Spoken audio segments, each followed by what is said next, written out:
let's start with the first question. I am practicing from JNV Aligarh, Uttar Pradesh. My question is that Japan is a developed country. From where did it get so much money for development? If it used tax money for development, then governments of other countries are also take tax from citizens. Why are other countries like India not developed like Japan? Thank you. So there was a guy named Adam Smith who in 1776 wrote a book called The Wealth of Nations. And there's another guy named David Ricardo. David Ricardo was born in 1772. He was 4 years old when The Wealth of Nations was written. And these two guys, Adam Smith and about 30, 40 years after that, David Ricardo, came up with some theories of how countries should be run. If countries are run using those theories, the countries are going to become very wealthy. If countries are run not using those theories, they will have a lot of problems. 250 साल पहले किसी ने किताब लिखी है. अगर आप Amazon पे जाओ, 200 रुपए में वो किताब मिल जाएगी. And वो 200 रुपए की किताब में How to Make India Extremely Rich is written very clearly. So let me explain to you what they said in that book, which was so groundbreaking. And then we will get to Japan. The Japanese people followed Adam Smith and David Ricardo. After World War II, Japan was destroyed. It's a small island. Every factory was bombed. All the young people were dead. They did not have even food to eat. After World War II, the country was destroyed. And in about 25 years after that, they were climbing towards the top of the world. And it is a very small set of islands, Japan, almost no land. There's almost no land for agriculture. There are almost no natural resources.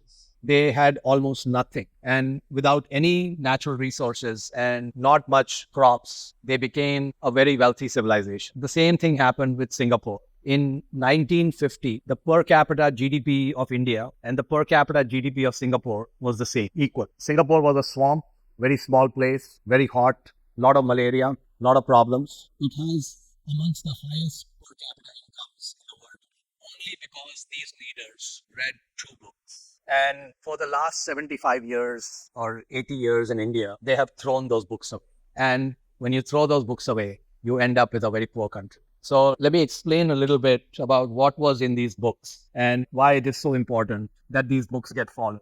So let's say there's a country called Japan, and let's say there's another country called India, okay? And let's say in Japan, they have some magical way to produce very good cars at a very low price, okay? So Japan can produce a car for, let's say, 1 lakh rupees. If India tries to produce the same car, it will cost 3 lakh rupees, okay? So in car manufacturing, Japan has a very strong competitive advantage. And India is very weak in terms of producing cars, okay? So what should happen is if you have many countries in the world that all have a cost of producing the car that is more than 1 lakh.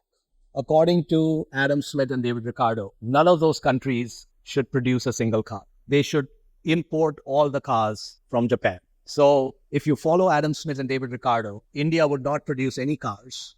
Whatever cars are required will be coming from Japan. They are 1/3 the price that they could be produced in India. Everyone will be having cheap cars, good cars.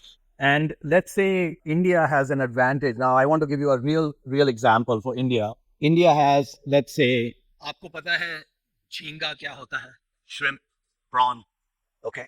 In the state of Andhra Pradesh, about maybe 15 or 20 years ago, some rice farmers in Andhra Pradesh started to do shrimp farming instead of rice farming. In the same land, what they did is they created like a pond and they put small eggs of shrimp, they put the feed and the climatic conditions and everything required to produce shrimp.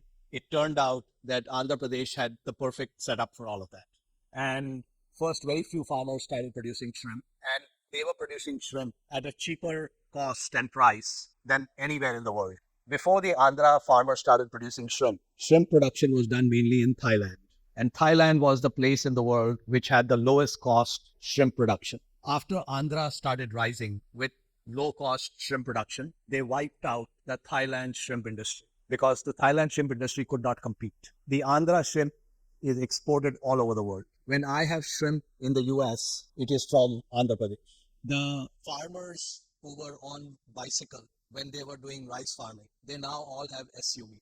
That's how they are driving now because their production per acre and the profit per acre is more than 20 times what they were making with rice farm. So let us take the case of going back to Japan and India. So India is great at shrimp and Japan is great at cars, right? Japan produces cars the cheapest, India produces shrimp the cheapest. Japan should not produce any shrimp. It is stupid for Japan to produce shrimp, and it is stupid for India to produce cars. It is also stupid to put any duties or taxes or tariffs on the import or export of these commodities. According to David Ricardo and Adam Smith, complete free trade. Okay, so as many cars as people want from Japan should be allowed to come in. As much shrimp as the Japanese people want should go from India. And if you do that, what happens is the people in both countries become wealthy. I already told you the Andhra farmers, it's a real case, I'm telling you. So the Andhra farmers with shrimp farming, they got no government support. They got no subsidy. How many of you are from farming families? Ek aad farmer hai is very good. Put your hand down. Good to see a couple of farmers. Your families, when they are farming and they need urea and they need fertilizer, the government is giving it at very low price. They are trying to help the farmer, right? No one is helping the Andhra farmer. The government has never, ever done anything for the Andhra farmers, giving them shrimp needs a lot of shrimp food. They buy the shrimp food in the market at normal price. There is no, the Andhra government or Indian government, no one is giving them that at a low price. Like urea is coming to your towns at a low price. No one is giving them any support. They are exporting. They are doing everything without any government support. When they are buying land, they are buying at normal price. Everything is normal. In that situation, the Andhra farmers become very wealthy and the Japanese car producers become very wealthy. But let me tell you how things are actually done in India. Okay. So India says we have to have a car industry. How can we not have a car industry? We have to produce jobs. How can we not produce jobs? So what they say is any car coming to India, 200% duty. 200 ka bhi laga lo, 300%. 300% duty. Which means the 1 lakh car from Japan, by the time you buy it, it's 4 lakhs. And the local Indian car can be produced for 3 lakhs.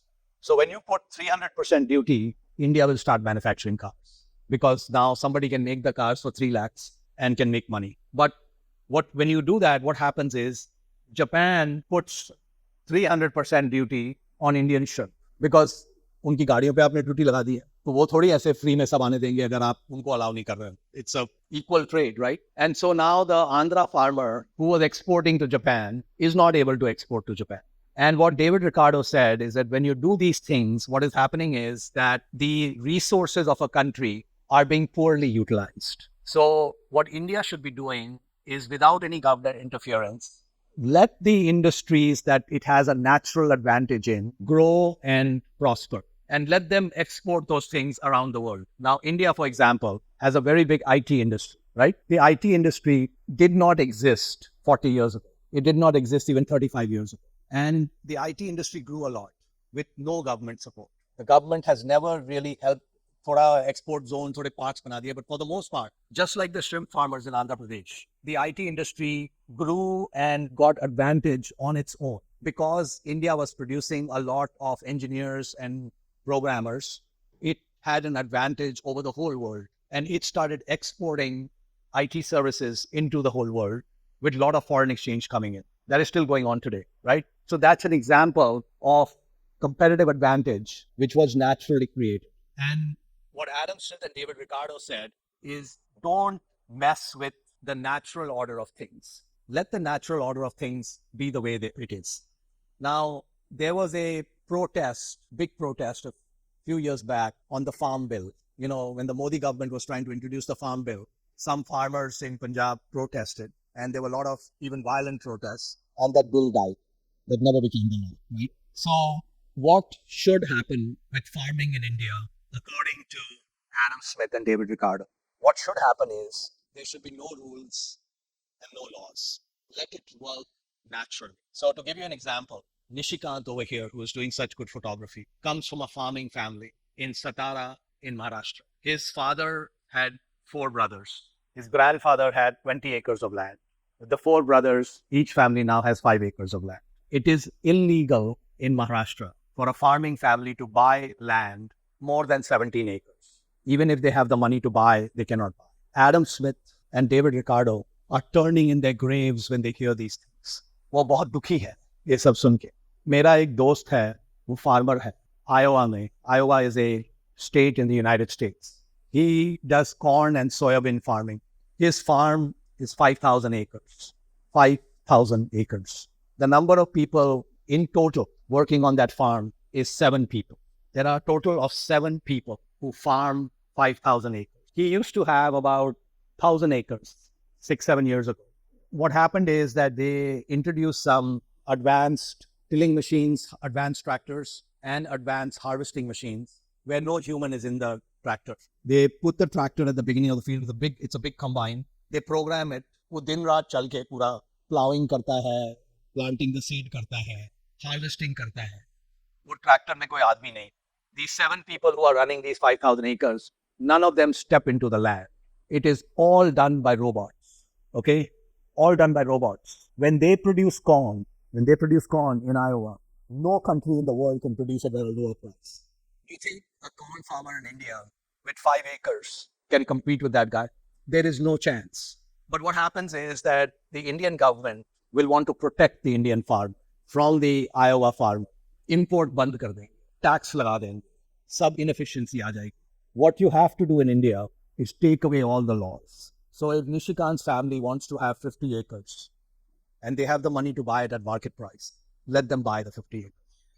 If some corporation wants to start farming in India and wants to have a 10,000 acre farm, buying the land at market prices wherever they want to buy it, they should be allowed to buy it. Because when they are able to do that, and someone in India can have a farm of 5,000 or 10,000 or 20,000 acres, then they can compete with Iowa. They can compete head to head because they will put the same robot on the field and there'll be 5 people farming 10,000 acres. Then the Indian government says there will be a lot of unemployment.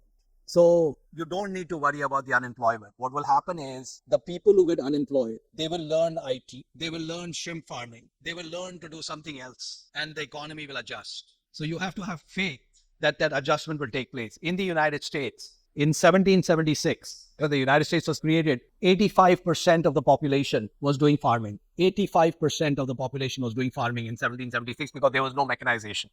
Everything was just with humans and animals, nothing else. Now, in 2024, 1.3% of the US population is involved in farming. 1.3%. 85% से 1.3 पे आ गया. Population has grown a lot and the number of farmers have gone down. And ये जो 1.3% farmers हैं, they are very wealthy. Are they wealthy? Each one has 5,000, 10,000, 20,000 acres with 5 employees. Of course they are wealthy, right? And so what makes me sad about India, and the problem is exactly what we saw with the farm protest.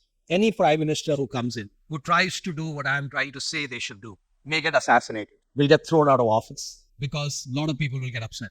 So we have in the farming area in India something known as MSP. आप सब तो MSP बड़ी अच्छी तरह जानते हैं. Minimum support price. What do you think is the perspective of Adam Smith and David Ricardo on minimum support price? They do not believe in it. So the way farming should work is you do not subsidize the urea. You don't subsidize the fertilizer. You don't force the farmer to sell into some mandi. You tell the farmer you sell it to whoever you want. You have a farm as big as small as you want. You grow whatever you want. If the price of onions goes very high, they block the export of onions. You do not block the export of onions. The price of onions goes high, let it be exported. You know what will happen? Everybody will start planting onions. Price will crash, right? Onion from planting to harvesting, how much time it takes? 4 months. Worst case situation ये है कि 3-4 महीने के लिए हमको प्याज नहीं मिलेगा. Can we survive for 3-4 months without onions? And after 4 months, you know what will happen? The price of onions will drop 90%. Then you can have lots of pyaz in the dal chawal and everything else and enjoy life. As much onions as you want. There'll be onions out the yin yang. So MSP makes people poor. Having export controls on onions, import control on sugarcane, all these things are hampering us. What Japan did when they started to rebuild their economy in late 1945-46 is they said, what is Japan good at? What can Japan do that other countries cannot do? And they looked at each other and said, we have no resources. Only thing we have is our people. And we have to use the people as best as we can. And Japan became a manufacturing powerhouse. And they became a manufacturing powerhouse even though they had no material. Everything was raw material was imported to Japan. It was massaged and manufactured and then exported back. CD players, video players, cars, electronics, all these things, cameras, all these things Japan was exporting. And they built a huge economy. And whatever they were not good at doing, they cannot produce onions. they cannot produce tomatoes. They cannot produce shrimp like the Andhra farmer can put. They sell the cars and buy those things. And so each country, what it needs to do, it needs to find its competitive advantage. For the first 50, 60 years of Indian independence, we had something known as the license Raj. Are you familiar with the license Raj? How many people have heard of the license Raj? Raise your hand. So the Indian government from 1950 till about 1995 or so did not believe in Adam Smith and David Ricardo. They just tossed it aside. They said that Delhi mein Babu decide karega, and IAS Babu will decide how much bread needs to be produced in the country. So the Babu in Delhi said there are only going to be 2 bread manufacturers allowed in India. Only 2. Those 2 bread manufacturers are only allowed to make 2 kinds of bread. And they can only produce so much quantity of bread per day or per year. So they gave those 2 companies a license to produce bread, okay? And no third person could come. Maybe the third person could come up with better bread, sweeter bread, more tasty bread. Third person is not allowed to set up a bread manufacturing plant. They did the same thing with cars. They said only 2 companies are allowed to make cars. Ek to Ambassador, you heard of the Ambassador? And the second was Fiat. There were only 2 cars made in India, Ambassador and Fiat. And the Babu in Delhi decided how many cars will be produced. And what those 2 companies did is there was no incentive for them to be efficient because no foreign cars can come. No one else can come. So what happened with the Ambassador car? From 1950 till 2000, 50 years, no change in the design. 50 years, no change in the design. वही जो 1950 का engineering था, वो 50 साल के लिए produce हो रहा है. Now what happens in India with cars? Models come out every year. How many car manufacturers are there in India today? Dozens of car manufacturers. If someone wants to manufacture a car today, they can get a license, they can produce cars. They don't have a restriction. There are other problems with car manufacturing in India, but at least they got rid of the license of the 2 companies, right? So when they had just the 2 companies producing the cars, India would not allow the import of cars because anything else in the world, the car would cost 1/4 the price of India and it would have 10 times the features. It would be much more advanced. And in India, that car, it had no air conditioning, it had no automatic transmission, it had nothing. The seats are the same, the thing is the same, everything is the same. And they thought that the Babus in Delhi, the IAS officers in Delhi, should decide everything in the economy like this. So how many cars are produced, how much steel is produced. What Adam Smith and David Ricardo said is bread production. Government needs to have no rules or laws. Jisko bhi bread banana hai, banane do. The only thing you need to have is some safety protocols so people do not get poisoned or something like that. But besides the safety regulations, anyone wants to make bread, let them make bread. I grew up in India with 2 brands of bread, Britannia bread and modern bread. When I was 16, I went to Dubai for last 2 years of high school. I went to a supermarket in Dubai. There was a whole aisle of bread. There were 300 varieties of bread. There were at least 30, 40 different brands of bread. मैं तो आधे घंटे के लिए बस वो देखता रहा. I never thought that this is how bread should be. And the bread in Dubai was so much softer, so much better, so much cheaper. Because the 2 companies producing bread, they used to bribe the Babu. And the Babu will keep the production low and the price high, right? So when you look at India today and you see all the poverty is not necessary. Poverty has been imposed on us for, in my opinion, stupid reasons. Now, it is your job. एक बार आप IIT चले जाओ, 2-3 साल के लिए तो थोड़ा focus करना IIT पे. उसके बाद ये एडम स्मिथ और डेविड रिकार्डो की किताबें पढ़ लेना. And then I am counting on you to get rid of MSP, to get rid of the restriction on sub-transfer of land, to get rid of all the stupid laws. Are you going to do it? I did not get a good answer. Are you going to do it? All right. Okay, so don't let me down. I'm an old man. Very soon I'll be gone. I cannot do this thing. I'm not even living in India. I have to depend on you. मैं तो रोज देखता हूँ MSP निकला के नहीं, और मैं रोज निशिकांत को पूछता हूँ वो 17 एकड़ का रूल चेंज हुआ के नहीं. वो बोलता है अपना head. He puts his head down looking at his shoes and says, no sir. ऐसी दुर्घटना की बात. So let's move to the second question. Good morning, Mohnish. My question to you is, everybody expects something from the society and the people they know. I want to know, do you expect anything from us? लोग दक्षिणा के बारे में पूछते हैं, इनको फायदा कैसे हो रहा है, एंगल क्या है. सब लोग तो एंगल से ही काम करते हैं ना, ते कुछ कहीं तो कुछ फायदा हो रहा हो. अगर फायदा नहीं हो रहा है तो ऐसे चक्की क्यों पीसे, right? What is the point of चक्की पीसो if there is no फायदा? So लोग सोचते हैं कि ये दक्षिणा चला रहे हैं, सब कुछ फ्री में कर रहे हैं, कहीं तो कोई एंगल होगा. क्या angle? Well, I'm sorry to inform you, but there is no angle. So what do I expect from you? I expect you to remove MSP. I expect you to remove all the hindrances on Indian farmers. I expect to see farms of 100,000 acres owned by one family, exporting all over the world. That is my angle. How do I benefit from that? I don't. I don't benefit from it. So why am I doing it? Am I stupid? Do I look stupid? I'm somewhat stupid. I'm not that smart. I'm somewhat stupid. Okay. So let me explain to you the way the world works. There are three kinds of people in the world. You can take the entire 8 billion people on earth and you can divide them into three categories. Everyone falls into one of these three categories. The first is what we call the givers. The second is what we call the takers. And the third is what we call the matchers. Everyone is either a giver. So a giver, a taker, or a matcher.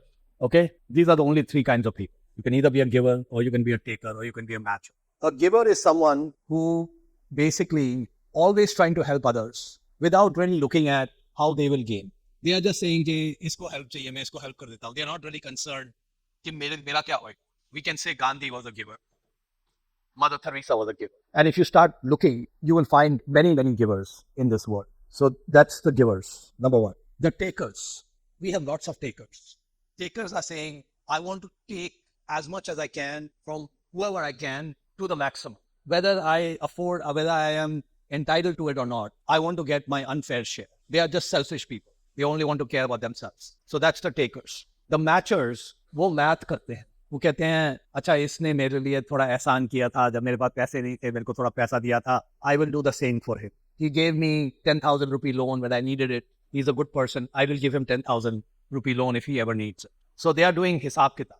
आपने मेरे लिए इतना किया, मैं अच्छा आदमी हूँ, मैं भी आपके लिए उतना करूँगा. Right? So the world is givers, takers, and matchers. Now, here's the way the world works. If you are a giver and you are not caring about doing any mathematics in your head, just helping people, whoever you can help, you're helping.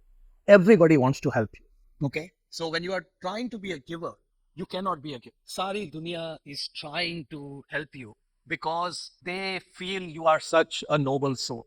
Were people trying to help Gandhi?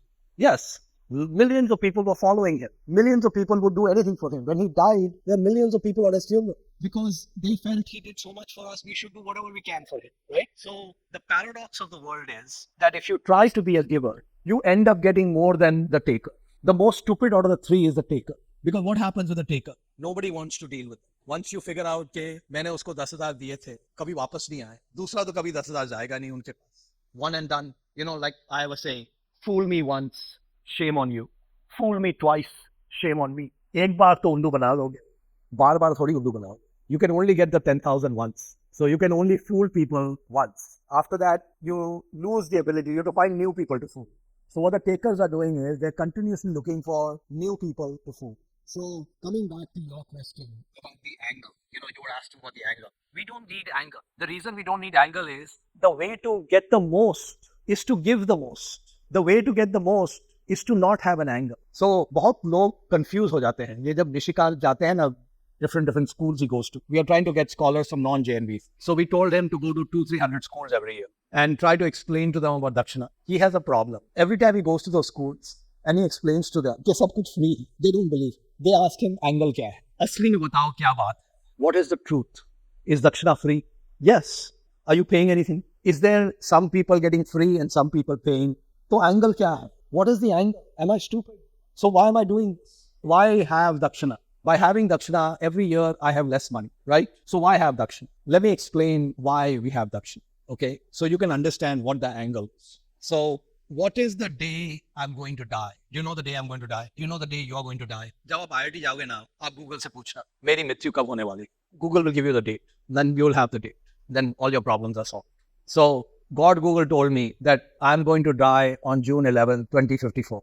And today is the 14th of July, 2024. I have 29 years, 10 months, and 28 days left. Okay, the clock is ticking down. All right. So this is the date of departure. Now, I like to play math games. You guys like math too, right?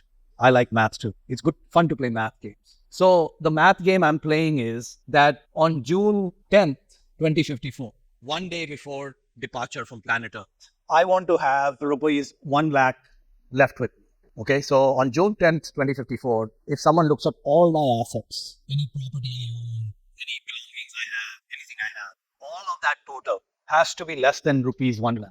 Why do I want it to be less than 1 lakh? The reason I want it to be less than 1 lakh is because my father told me, okay, when you leave, you can't even take a pin with you. Has anyone succeeded in taking a pin with them? Everything is left right here. So what is the point of having a huge amount when you cannot take it with you? अगर ले जा नहीं सकते हो तो यहाँ पर रख के क्या होएगा? कुछ नहीं होएगा. Now, if you leave it for your children, that's what a lot of people try to do, right? Leave it for your children. Beyond a certain point, it's going to have a negative impact on them because they will be sitting in the bed all day with the IV drip. कुछ करने की ज़रूरत नहीं. What a life. So stupid. So basically, I need to be left with 1 lakh. Okay. Now, in the CBSE curriculum, they teach you math. They teach you something about compounding, but they don't teach it to you in the way they need to teach it to you. मेरे से पूछा नहीं कि कैसे सिखाना चाहिए. अगर मेरे से पूछ लेते, I would have improved the CBSE curriculum. But nobody bothers to ask. That is the way it is. ये दुर्घटना की बात है, कोई मेरी सुनता ही नहीं. So there's a concept in compounding known as the rule of 72. How many of you have heard of the rule of 72? Zero. The only thing you remember about today is the rule of 72. It will change I already changed your life with Adam Smith and David Ricardo. If that was not interesting to you, you can focus on the rule of 72 because it's mathematics. And I know you guys love math. So the rule of 72 is a quirk in math. So if I have, let's say, 1 lakh rupees and I'm getting 10% compound interest every year on that money, how long will it take to become 2 lakhs? 1 lakh, 10% compounded. How long will it take to become 2 lakhs? So the answer comes from rule of 72. If you do 72 divided by 10, this is approximately equal to 7. So the money will double in about 7 years. Okay? Because 1.1, 1.21, and then 1.33 and so on, it'll keep going because you're compounding on the previous interest that you got. Okay? Now, if I'm compounding at 15%, how long will it take to double? 72 divided by 15 is 5. It will take 5 years. How long will it take at 24%? अक्ल में बात आ गई अभी. Funde clear हो गए. How long will it take at 5%? 14, 15%, 6%, 12 years, 7%. There you go. So now you know with any rate of interest. And so the rule of 72 is a quirk in mathematics that it happens to work. That when you put 72 and then you put the interest rate, it approximately gives you how long it takes to double. This happens to be one of those quirks. But what is important about that quirk is you can anytime know how long it takes to double without any calculator or anything. You just know it instantly by applying that rule, right? So it's a good shortcut to know. And so now let's take a situation. My total assets currently are about 800 crores. So अगर सब calculate करेंगे जो भी property, stock, cash वगैरह है, it's 800 crores. Okay, we know that we have 30 years to compound this money. 29 years, 10 months, 28 years, approximately 30 years. Now, because I am a good investor, I will get about 15% a year on this money. Okay, approximately 15%.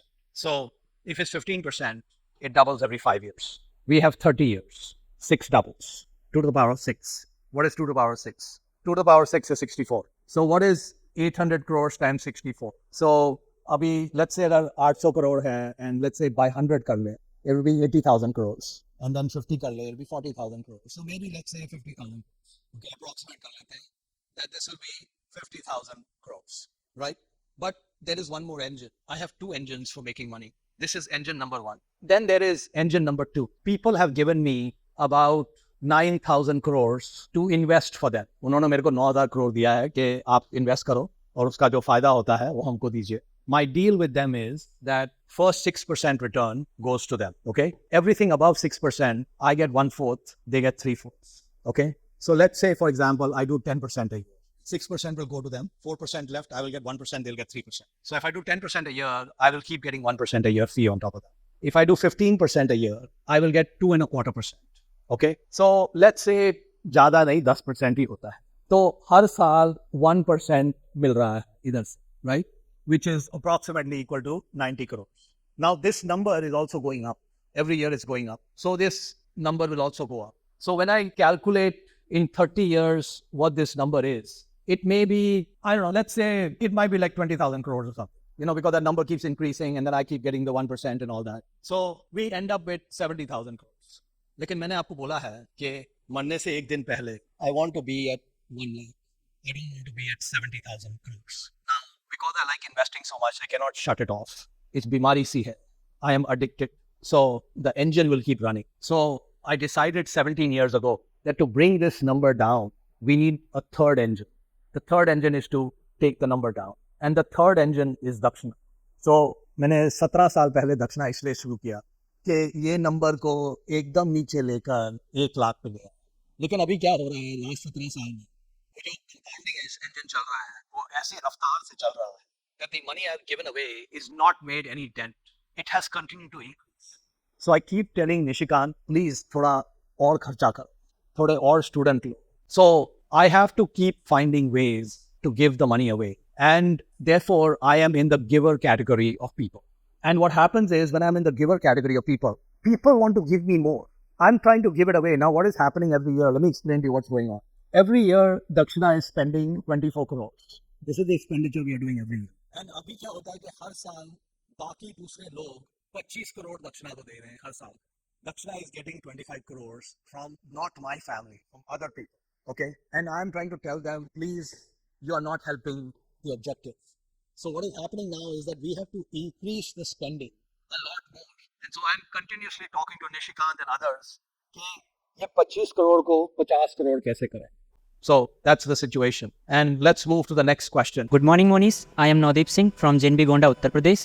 My question is, what was the last book you read and what did you learn from that book? Thank you. The book I'm reading right now is, there's a guy named Robert Caro. Robert Caro is, I think, now 93 years old. He's writing his 6th book. It takes him about 10 years to write a book. He is, in my opinion, one of the greatest writers because he suffers so much from writing. And he is the greatest researcher. Most of those 10 years go into research. The first book he wrote was called The Power Broker. It was maybe about 900 pages long. The last 4 books he wrote are on a former US President, Lyndon B. Johnson. Lyndon Johnson was the president after Kennedy, became the president when Kennedy was assassinated in 1963. He was the president from 1963 to 1968. And so the first 4 books he wrote chronicle the rise of Lyndon Johnson. And Lyndon Johnson grew up extremely poor. He grew up with no electricity.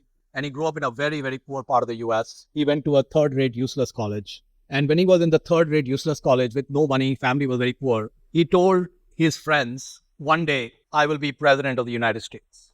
And he became president of the United States. Anyway, those books are extremely well researched. I'm in the middle of reading the 3rd book by Caro on Lyndon Johnson. So the first one was not on Lyndon Johnson. Then I read 2 more. And you know what is the beautiful thing for all of you?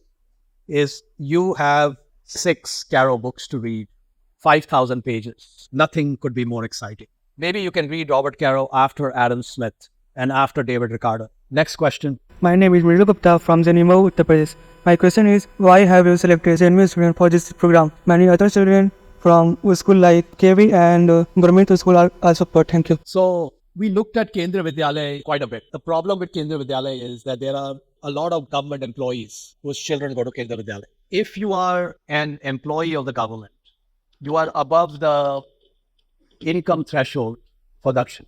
So the lowest paid government employee is too rich for Dakshan. He has stable employment. He or she has stable employment. I was in Tripura yesterday and day before. I visited some Dakshana Scholars in Tripura.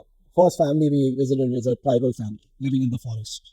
I don't know how they are surviving on 3,000-4,000 rupees. They are very short. They are very skinny. I don't think they get enough food. And the brother of the guy has no job. I felt Dakshana was doing the right thing.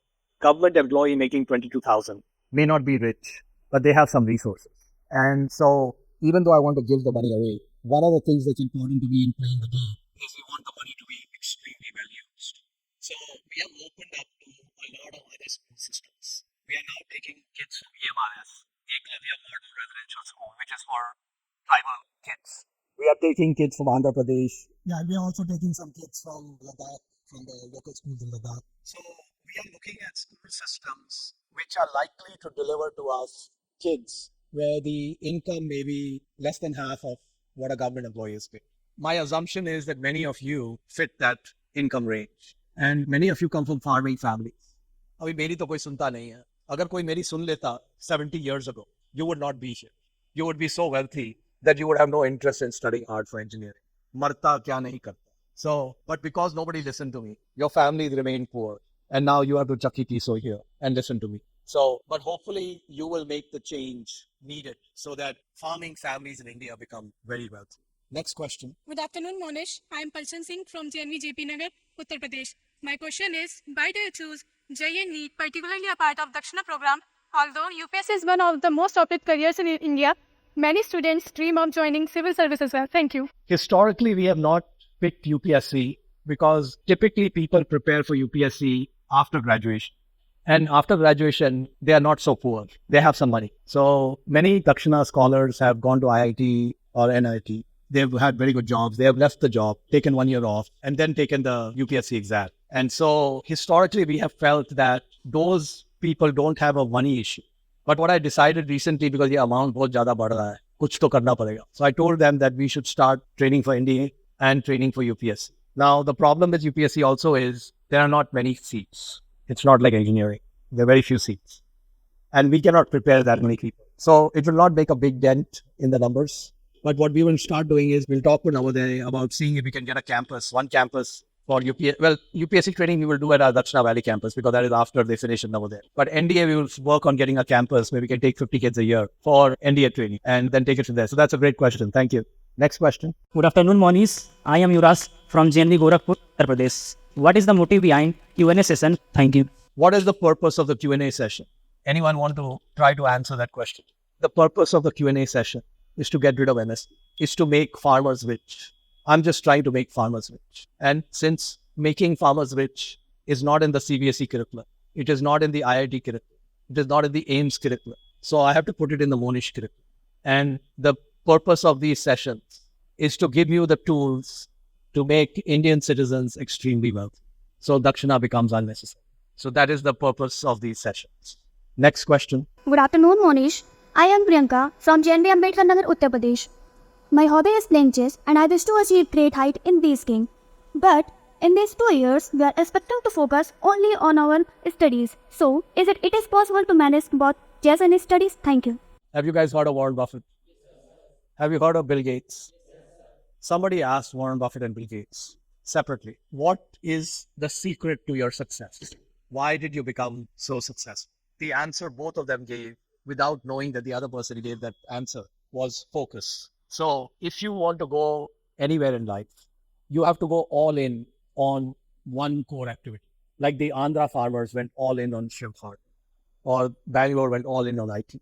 So if you want to get great success, you have to make a choice, and only you can make that choice. Now, specifically with chess, it is in the nature of chess that if you look at all the past grandmasters, there are almost no grandmasters who did not start when they were 4, 5, 6 years old. And at 4, 5, 6 years old, they started playing chess for many hours per day, many times under the supervision of a very advanced chess player. So chess is a particular game where pattern recognition becomes important. And there are so many different patterns in chess that if you start playing when you're 18 or 20 or 17, you have lost so many years. So if the aspiration is to become the best chess player in the world, it is unlikely to happen if you start at 17. It's possible, anything is possible, but just the odds are low. And the second is that the first batch we had at Dakshana, I visited this school in Rajasthan, JNV Lucknow, in 2008. And there was a kid over there in the back who spent the entire 2 years of coaching writing Urdu poetry. He was a very intense fan of Urdu poetry. He was such a fan that he taught himself Urdu. So without anyone from JNV or anything, himself was a smart guy, taught himself Urdu, then started reading a lot of Urdu poetry, and then started composing Urdu poetry. And पूरे 2 साल में जब physics, chemistry, math का lecture चल रहा है, वो पीछे अपनी Urdu poetry लिखा. And when the JEE test came, of course he was not selected.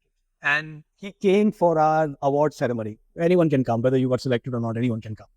And I saw him because I knew he was a good poet. So I told him, listen, I know I did not give you much time, but can you create a poem in Urdu which is fit for today's ceremony? He said, हाँ sir, मैं 5 minute में तैयार कर देता हूँ. And in 5 minutes, he created a beautiful Urdu poem, which was in the context of our Dakshana ceremony. So he was very talented, right? And he came to me saying that he made a mistake, that he did not study. And he felt bad that all his classmates got to IIT, but he didn't get to IIT. So he said, give me one more chance. I want to go to IIT. So I told him, your love is poetry. And the important thing in life is you need to pursue what you are truly liking to do. You will never be happy as an engineer. If you were happy as an engineer, you would have actually paid attention in class and so on. And so I told him that he had good marks in 12th standard. I told him apply to Jawaharlal Nehru University, which has a very good poetry program. And then he was saying that his parents were saying that you cannot make any money by being a poet, right? And that is probably true, but not fully true. It is possible that if he was a really good poet, he could earn a lot of money. But it's a very small number of poets who will make money. So I just told him, listen, the best thing we can do in life is we have to pursue what we are truly passionate about. Even if that means that we're going to be poor, and even if that means that we're going to have struggles in life, life is not worth giving away doing something that you are not excited to do. I will never retire because I enjoy my work too. I could have retired and done nothing after I was 33 years. After 33, there was enough money. But फिर मैं क्या करता इतना bore हो जाता, you know, आपसे मुलाकात नहीं. Life would be so sad if I had not met you. So I would say to you that first you have to make a choice. And I don't have a problem if your choice is chess. That's perfectly fine, no problem. But I don't think the answer is to do both. I think you need to go all in because the JE is really hard and very difficult. So if you are having other interests, whatever, it's not going to work. You have to go all in, tan man dhan. There's a saying in the Upanishads, as is your wish, so is your will. As is your will, so is your deed. As is your deed, so is your destiny. Your deepest desire is your destiny. Okay? So what the Upanishad is saying is, if you really want something, it cannot be three things. If you really want something, it has to be only one thing. You really want that one thing. The universe is going to conspire to give it to you. So what do I really want? 1 lakh, June 10th, 2054. Now, I don't want to get to 1 lakh by losing the money in the stock market. I want to get there by a slow glide path of doing some good. But whatever you set your mind to, it's going to work. But you have to make a choice. Pick one or the other. Coin toss. How about a coin toss? You think you're going to do a coin toss or you're going to do something else? But thank you for your time. And I really enjoyed this session. And I hope whenever we meet after 10, 20, 30 years, the farmers are rich. All the best.